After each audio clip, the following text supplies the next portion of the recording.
In any given clinical trial, upwards of 20% of samples are unusable for a variety of reasons. The problems include sample switching, mishandling, smeared labels, out-of-window collections, and samples left out of the freezer.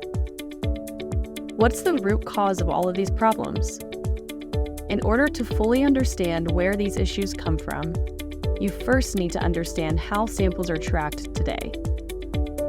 Sample kits are usually assembled at the central lab with barcoded labels placed on the tubes. Those sample kits are then sent to the various clinical sites. Ironically, those barcodes are completely ignored at the sites where they use Sharpies to write on the tubes, handwrite into paper logbooks, manually assemble shipping manifests, and fill out paper requisition forms by hand. This of course leads to lots of problems, including impossible challenges when central labs are accessioning these samples from handwritten paper forms. It also means that the sponsor has zero visibility on these samples until they arrive back at the central lab. Samples are then shipped back to the central lab, where they will accession the samples based on the paper requisition forms, and queries are generated based on the obvious discrepancies. And this is where the actual tracking begins.